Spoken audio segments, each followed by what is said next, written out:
ಏನಾದರೂ ಹೊಸ್ತನ ಮಾಡಿದ್ರೆ ಇದು ರಾಜೇಶ್ಗೆ ನಾನು ತುಂಬ ನನ್ನ ಹಾಡನ್ನು ಅದಕ್ಕೆ ಜೀವ ತುಂಬಿದ ರಾಜೇಶ್ ತುಂಬ. ಸೊ ನಿಜವಾಗ್ಲೂ ಫಸ್ಟ್ ಟೈಮ್ ನಮ್ಮ ಕಾರ್ಯಕ್ರಮಕ್ಕೆ ನಮ್ಮ ವೇದಿಕೆಗೆ ಬರ್ತಿದ್ದಾರೆ. ನಮ್ಮ ಎಲ್ರಿಗೂ ಹೆಮ್ಮೆ. Welcome sir, most welcome, sweetest welcome welcome sir. ಎಲ್ಲ ಧನ್ಯವಾದಗಳು. ಥ್ಯಾಂಕ್ ಯು ಗುರುಗಳೇ. ಆ್ಯಂಡ್ ನಾವು ಮಹಾ ಗುರುಗಳೇ, ಸ್ಥಾನ ಗೌರವದಿಂದ ಆತ ತುಂಬ ದೊಡ್ಡ ಸ್ಥಾನದಲ್ಲಿದ್ದಾನೆ. ಅಂದರೆ ಹಂಸಲೇಖ ಅನ್ನುವ ಒಂದು ಕಾಲದಲ್ಲಿ ಅವನು ನನ್ನ ಪಕ್ಕದಲ್ಲೇ ಇದ್ದು ನನ್ನಷ್ಟೇ ಕೆಲಸಗಳನ್ನು ಮಾಡಿ ಹಂಸಲೇಖ ಶಿಷ್ಯ ಬರೀತಾರೆ, ಹಾಡ್ತಾರೆ, ಕಂಪೋಸ್ ಮಾಡ್ತಾರೆ ಇತ್ಯಾದಿ ಎಲ್ಲ ಗುಣಗಳನ್ನ ಆತ ಪ್ರತಿಬಿಂಬಿಸ್ತ. ಹಾಗಾಗಿ ಸ್ಥಾನಗೌರವದಿಂದ ಆತ ತುಂಬಾ ದೊಡ್ಡ ಸ್ಥಾನದಲ್ಲಿದ್ದಾನೆ. ಇವತ್ತು ಕರ್ನಾಟಕದಲ್ಲಿ ಆತನಿಗೆ ಅಪಾರವಾದ ಗೌರವ ಇದೆ. ಹಿಂದೆ ಕನ್ನಡ ಚಿತ್ರರಂಗಕ್ಕೆ ಅನ್ನದಾತರ ಒಂದು ಮನೆ ಇತ್ತು, ಎಲ್ಲಿ ಮದ್ರಾಸಲ್ಲಿ. ಅದು ಪಂಡ್ರಿ ಭಾಯ್ ಅವರ ಮನೆ ಮತ್ತು ಕಾಮಿಡಿಯನ್ ಗುಗ್ಗು, ಎರಡು ಮನೆಗಳು ಇಲ್ಲಿಂದ ಬೆಂಗಳೂರಿಂದ ಕನಸು ಕಟ್ಕೊಂಡು ಹೋದವರಿಗೆ ಮೊದಲು ಚಿತ್ರಾನ್ನ ಇಡ್ಲಿ ಆ ಎರಡು ಮನೆಯಲ್ಲೇ ಸಿಗ್ತಾ ಇದ್ದಿದ್ದು. ಆಮೇಲೆ ಬಸ್ ಚಾರ್ಜ್ಗೆ ಕಾಸು, ಇಸ್ತ್ರಿಗೆ ಕಾಸು ಎಲ್ಲ ಅಲ್ಲಿಂದೇ ಸಿಗ್ತಾ ಇದ್ದಿದ್ದು. ಅದೊಂದು ದೊಡ್ಡ ಆಧಾರ ಸ್ತಂಭಗಳಾಗಿದ್ದಂತೆ ಎರಡು ಮನೆ. ಇಲ್ಲಿ ಬೆಂಗಳೂರಿನಲ್ಲಿ ಮಂಗಳೂರಿಂದ ಯಾರಾದ್ರೂ ಸಿನಿಮಾ ರಂಗಕ್ಕೆ ಮೊದಲು ಬಂದ್ರೆ ಫಸ್ಟ್ ಮನೋಹರ್ ಸರ್ ಎಲ್ಲಿದ್ದಾರೆ ಸರ್, ಮನೋಹರ್ ಎಲ್ಲಿದ್ದಾರೆ ಸರ್, ಅವರೇ ದುಡ್ಡು ಎಲ್ಲಿದೆ ಸರ್ ಅಂತ ಊರೆಲ್ಲ ಹುಡುಕ್ತಿರ್ತಾರೆ. ಇವ್ರ ಹತ್ರ ದುಡ್ಡಿಲ್ಲ, ಅವ್ರ ಹತ್ರ ಬೇರೆ ದಾರಿ ಇಲ್ಲ. ಇವ್ರು ಸಾಲ ಮಾಡಿ ಅವ್ರನ್ನ ಸಾಕೋದು. ಎಲೆಕ್ಷನ್ಗೂ ನಿಲ್ಲಲ್ಲ, ಸಂಘನೂ ಕಟ್ಟಲ್ಲ, ಏನಯ್ಯ ರಾಜಕೀಯಕ್ಕೂ ಬರಲ್ಲ, ಸುಮ್ಮನೆ ಜನಗಳಿಗೆ ಸಹಾಯ ಮಾಡಿಕೊಂಡು ಗುಗ್ಗು ತರ ಇರುವ ಕನ್ನಡದ ಗುಗ್ಗು. ಅದು ಕರೆಕ್ಟ್, ಗುಗ್ಗುನೇ. ಇವತ್ತು ಸ್ವಂತ ತಮ್ಮನಿಗಿಂತಲೂ ಹೆಚ್ಚಾಗಿದ್ದಾನೆ, ಸ್ನೇಹಿತನಿಗಿಂತಲೂ ಹೆಚ್ಚಾಗಿದ್ದಾನೆ. ನನಗೆ ಮುಖ ನೋಡಿ ಕಣ್ಣಲ್ಲಿ ಕಣ್ಣಿಟ್ಟು ನನ್ನ ತಪ್ಪನ್ನ ಗಟ್ಟಿಯಾಗಿ ಹೇಳುವ ಏಕೈಕ ಶಿಷ್ಯ ಇವನೇ. ಅದು ಗುರುಗಳೇ, ಮಹಾಗುರುಗಳೇ, ನೀವು ಯಾವಾಗಲೂ ಅದೇ ರಿದಮ್ನಲ್ಲಿ ಹೋಗ್ತಾ ಇರ್ತೀರಲ್ಲ, ಬೇರೆ ರಿದಮ್ನಲ್ಲಿ ಮಾಡಬಾರ್ದು.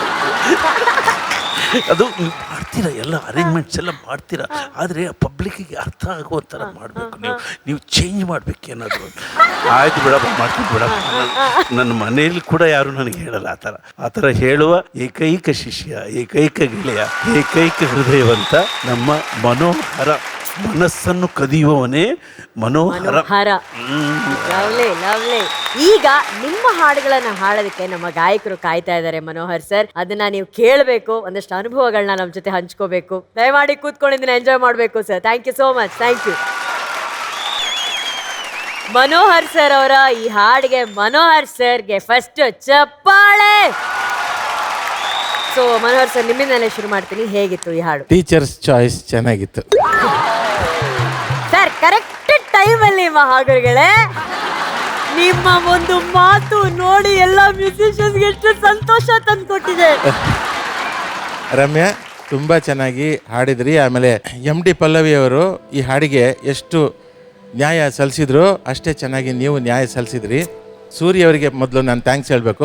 ಇಂಥ ಒಂದು ದುನಿಯಾ ಅಂತ ಒಂದು ಒಳ್ಳೆ ಸಿನಿಮಾ ನನಗೆ ಕೊಟ್ಟರು. ಅದು ಕ್ಲಿಕ್ ಆಗಿ ಮತ್ತೆ ನನಗೊಂದು ಟರ್ನಿಂಗ್ ಪಾಯಿಂಟ್. ಅದು ಈ ಹಾಡು ಪಲ್ಲವಿ ಕೈಲಿ ಯಾಕೆ ಹಾಡಿಸಿದಂತಂದ್ರೆ, ತುಂಬಾ ವರ್ಷಗಳ ಹಿಂದೆ ನಮ್ಮ ನಂಜುಂಡೇಗೌಡರು ಒಂದು ಆಲ್ಬಮ್ ಮಾಡಿದ್ರು, ಬನದ ಹಾಡು ಅಂತ. ಅದರಲ್ಲಿ ಸಿದುಗಲಕ್ಕಿ ಮದುಗಲಕ್ಕಿ ಲೇಲೆ ಮಾಲೇಲೆ, ಸಿದುಗಲಕ್ಕಿ ಮದುಗಲಕ್ಕಿ ಲೇಲೆ ಮಾಲೇಲೆ ಅಂತ ಒಂದು ಹಾಡು ಪಲ್ಲವಿ ಹಾಡಿದ್ರು.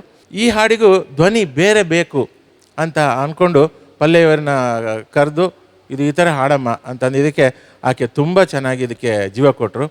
ಇವತ್ತು ನೀವು ಅಷ್ಟೇ ಚೆನ್ನಾಗಿ ಹಾಡಿದ್ರಿ. ಇನ್ನೊಂದು ಮುಖ್ಯವಾದ ವಿಚಾರ, ಈ ಹಾಡಿಗೆ ಇನ್ನೊಬ್ರು ಜೀವ ತುಂಬಿದ್ದು ಅಂದರೆ ನಾಗೇಂದ್ರ ಪ್ರಸಾದ್ ಸಾಹಿತ್ಯ ಅವರು ಬರೆದಿರೋದು. ಇದು ಒಂದು ರೆಕಾರ್ಡಿಂಗ್ ಆಗಿದ್ದಿದ್ರೆ ನಾನು ಬಹುಶಃ ಸೆಕೆಂಡ್ ಟೇಕ್ ಓಕೆ ಮಾಡ್ತಾ ಇದ್ವಿ. ಅದೇ ಸ್ವಲ್ಪ ಗ್ರಿಪ್ ಒಂಚೂರು ಚರಣದಲ್ಲಿ ಮಿಸ್ ಆಯಿತು ಅಂತ ಅನಿಸ್ತು. ಬಟ್ ಅದಕ್ಕೇನೆ ಇನ್ನೊಂದ್ಸಲ ಹಾಡ್ಸಿದ್ವಿ. But good. ಸರ್ ಹೇಳಿದ್ಮೇಲೆ, ಸರ್ ಓಕೆ ಹೇಳಿದ್ಮೇಲೆ ಅದು ಓಕೆ. ಇನ್ನೂ ಸ್ವಲ್ಪ ಜೀವ ತುಂಬಿ ಹಾಡಿದ್ರು. ಅದು ಸಮಾಚಾರ. ಅದು ಜೀವ ತುಂಬೋದು ಅನ್ನೋ ಪದ ಕೇಳಕ್ಕೆ ಚೆನ್ನಾಗಿದೆ. ಅಂದ್ರೆ ಆಲ್ರೆಡಿ ಹಾಡಕ್ ಮುಂಚೆ ಎಲ್ಲ ಹಾಡು ಸತ್ತಿರುತ್ತೆ ಅಂತ ಅರ್ಥ. ಅದು ಯಾರೋ ಬಂದು ಜೀವ ತುಂಬಬೇಕು, ಒಬ್ಬ ಕಂಪೋಸರ್ ಜೀವ ತುಂಬಬೇಕು, ರೈಟರ್ ಜೀವ ತುಂಬಬೇಕು, ವಾದ್ಯಗಾರರು ಜೀವ ತುಂಬಬೇಕು, ಹಾಡುಗಾರರು ಜೀವ ತುಂಬಬೇಕು. ಇಲ್ಲ ಯಾರು ಒಬ್ರು ಕೈ ಇಟ್ರೆ ಹಾಡು ಸತ್ತೇ ಹೋಗ್ಬಿಡುತ್ತದು. ಚೆನ್ನಾಗಿ ಹಾಡಿದ್ರಿ ನೀವು. ನಿಮಗೆ ನಿಮ್ಮ ಹಾಡಲ್ದೆ ಊರಿಗೆಲ್ಲ ಹೇಳ್ಕೊಡೋಷ್ಟು ಸಂಗೀತ ಒಳಗಡೆ ಇದೆ. ಅಷ್ಟು ಗಟ್ಟಿದ್ದೀರಾ ನೀವು. ಬಲವಾದ ಧ್ವನಿ ನಿಮ್ದು. ಟೀಚರಾ ನೀವು? ಸಂಗೀತ ಟೀಚರಾ? ಹೌದು ಸರ್. ಆಮೇಲೆ ಒಂದು ಫೋಕ್ ಗೀತೆಗೆ ಒಂದು ತಾಕತ್ತು ಬೇಕು ಅದನ್ನ ಹೇಳೋದಕ್ಕೆ. ಎಂ ಡಿ ಪಲ್ಲವಿ ಅವರ ಬಗ್ಗೆ ಮನೋಹರ್ ಸರ್ ಹೇಳಿದ್ರಲ್ಲ ಹಾಗೆ, ನನ್ನ ಇಷ್ಟ ಗೆಳೆಯ, ಇಷ್ಟ ತಂತ್ರಜ್ಞ, ಬಹು ಇಷ್ಟದ ನಿರ್ದೇಶಕ ಸೂರಿ ಮೊದಲ ಸಿನಿಮಾದ ಹಾಡಿದು. ಒಂದು ನಮಸ್ಕಾರ ಸರ್, ಆಲ್ಬಮ್ಗೆ ಒಂದು ದೀರ್ಘದಂಡ ನಮಸ್ಕಾರ ನಿಮಗೆ. Thank you sir. ಮಹಾಗುರುಗಳೇ, ಹಾಡಿಲ್ಲದ ಹಿಟ್ ಸಿನಿಮಾ ಇಂಡಿಯಾದಲ್ಲಿ ಯಾವುದಿದೆಯಾ? ಯಾವುದಾದ್ರೂ ಹಿಟ್ ಸಿನಿಮಾ ಆಗಿದ್ರೆ ಅದರಲ್ಲಿ 2 ಹಾಡು ಚೆನ್ನಾಗಿರ್ಲೇಬೇಕು. ಈ ದುನಿಯಾದಲ್ಲಿ ಎಲ್ಲ ಹಾಡುಗಳು ಹಿಟ್ಟು. ಹೌದು, ಅದಕ್ಕೆ ಅದ್ಭುತವಾದ ಹಾಡುಗಳು ಬರಬೇಕು. ಮತ್ತೆ ಈ 2ನೇ ಸಾಲು ಅನ್ನೋದು ಅಂಗೈಯಷ್ಟಗಲ ಗೂಡು ಆದ್ರೂ ದರ್ಬಾರ್ ನೋಡು. ಎಷ್ಟು ಚೆನ್ನಾಗಿದೆ ಸಾಲದು. ಸೂಪರ್ ಟ್ಯೂನ್ ಕಣೋ, ಸೂಪರ್. ಇನ್ನು ಹೇಳದಂದ್ರೆ ಎಕ್ಸ್ಪ್ರೆಷನ್ ಈ ವಿಚಾರ ಬಂದಾಗ ಒಂದ್ಸಲ ಹೊಸ ಗಾಯಕಿಯೊಬ್ರು, ಅವಾಗ ಕ್ಯಾಬ್ರೆ, ಇವಾಗ ಐಟಮ್ ಸಾಂಗ್ ಅಂತ, ಅವಾಗ ಕ್ಯಾಬ್ರೆ ಸಾಂಗ್ ಹಾಡ್ತಾ ಇದ್ರು. ಸರ್ ನಿನ್ ಸ್ವಲ್ಪ ಎಕ್ಸ್ಪ್ರೆಷನ್ ಬೇಕಮ್ಮ ಅಂತಂದ್ರು. ಸರ್ ನಾನು ಎಲ್ಲಾರು ಈಶ್ವರಿ ತರ ಹಾಡ್ಲಾ ಅಂತಂದ್ರು. ಎಲ್ಲಾರು ಈಶ್ವರಿ ಆಗಲ್ಲಮ್ಮ ಅಂತಂದ್ರು.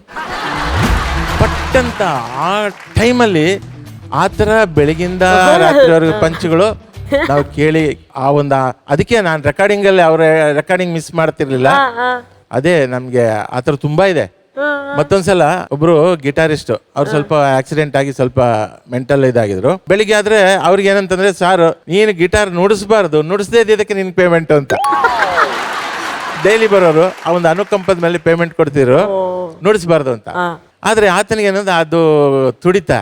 ಬೆಳಿಗ್ಗೆ ಬಂದ್ರೆ ಜಂಗ್ ಜಂಗ್ ಜಂಗ್ ಜಂಗ್ ಜಂಗ್ ಜಂಗ್ ಮೀಟರ್ ಆನ್ ಮಾಡಿದ್ರೆ ಆಯ್ತು. ಒಂದ್ಸಲ ರಾಜನ್ ಸಿಂಗ್ ಬಾಬು ಅವರು ಕೇಳಿದ್ರು, ಸರ್ ಅವ್ರು ಏನು ಹಂಗ್ ನೋಡಿಸ್ತಾರೆ ಅಂತ. ನೋಡಿ ಇವರೆಲ್ಲ ಇನ್ಸ್ಟ್ರೂಮೆಂಟಲ್ಲು, ಅವನೊಬ್ಬ ಸ್ವಲ್ಪ ಮೆಂಟಲ್ಲು.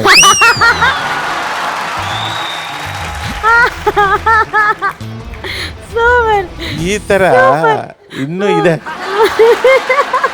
ಮನೋಹರ್ ಸರ್ ಬಂದಿರೋದ್ರಿಂದ ಪರದೆ ಹಿಂದೆ ನಡೆಯುವಂಥ, ರೆಕಾರ್ಡಿಂಗ್ ಹಿಂದೆ ನಡೆಯುವಂಥ ಎಲ್ಲ ವಿಷಯಗಳು ಅಲ್ಲಲ್ಲಿ ಸ್ವಲ್ಪ ಸ್ವಲ್ಪ ನಮ್ಗೆ ಹೇಳ್ತಾ ಇದ್ದಾರೆ. Thank you Manohar sir for the information.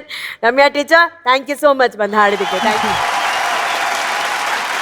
ಏನ್ ತಾತ ಇವತ್ತು ಯಾವ ಊರ್ಗೋಲ್ ಇಲ್ದೇನೆ ಹಾಡಿದಾರ. ಶಬಾಷ್ ಶಬಾಷ್. ಏನ್ ಈ ಹಾಡು ಏನ್ ತಾತ ಇದು? ಮುತ್ತಿನಂತ ಮಾತೊಂದು ಗೊತ್ತೇನಮ್ಮ ಅಂದ್ರೆ ಯಾರಿಗೋಸ್ಕರ ಹಾಡೋದು? ರಾಜ್ಕುಮಾರ್ ಜಯಂತಿ. ಹಾ, ಏನಕ್ಕೆ ಹಾಡ್ತಾರೆ? ಅದೇ ಅವಳು ಶ್ರೀಮಂತಿಕೆ ತರ ಇರೋ, ಅವಳು ಬಾರಿ ಜಂಬ ಇರುತ್ತಲ್ಲ, ಅದಕ್ಕೆ ಶ್ರೀಮಂತಿಕೆಯಿಂದ ಮೆರಿಬಾರ್ದು, ಬಡವರು ಬಡತನದಾಗ ಇರೋದೇ ಒಳ್ಳೇದು. ಶ್ರೀಮಂತ ದುಡ್ಡಿದ್ದಾರಲ್ಲ ಶಾಶ್ವತ ಅಲ್ಲ, ಬಡವರೆಂದು ಪ್ರಾಣಿಗಳಲ್ಲ ಅಂತ ಆ ಇದಕ್ಕೆ ತೋರ್ಸ ಹಾಡಿ. ಯಾವ ವಯಸ್ಸಿತ್ತು ಈ ಸಿನಿಮಾ ನೋಡ್ಬೇಕಾದ್ರೆ? ನಿಮ್ಗೇನ್ ವಯಸ್ಸಾಗಿತ್ತು? ಒಂದು 20 ವರ್ಷ ಇರ್ಬೋದು. Just young. ಅವಾಗಿನ್ನ ಮದ್ವೆನೂ ಆಗಿರ್ಲಿಲ್ಲ. ಎಲ್ಲ ನೆನ್ಪಿದೆ ಯಾವ ಟಾಕೀಸ್ ಅಲ್ಲಿ ನೋಡಿರ್ತೀರ ಅಂತ? ಚಿತ್ರದುರ್ಗದಲ್ಲಿ ಟೆಂಟ್ ಅನ್ಕೊಂತೀನಿ. ಅಲ್ಲ ಟೆಂಟ್ ಅಲ್ಲ, PVR ಮಾಲ್ ಇತ್ತಾ? ಅಟ್ಲೀಸ್ಟ್ ಟಿಕೆಟ್ ಇಸ್ಕೊಂಡಿದ್ರೆ ಅಥವಾ ಸುಮ್ಮನೆ? ಎಂಟಾಣೆ ಟಿಕೆಟ್. ಎಂಟಾಣೆ ಟಿಕೆಟ್ ಅಲ್ಲಿ ಬಹದ್ದೂರ್ ಗಂಡು ಸಿನಿಮಾ ನೋಡಿ ಇವತ್ತು ತಾತ ಅಣ್ಣ ಅವರ ಸ್ಟೈಲ್ ಅಲ್ಲಿ, ಅಣ್ಣ ಅವರ ರೇಂಜ್ಗೆ ಆಡಿದ್ದಾರೆ ನಮ್ಮ ತಾತ.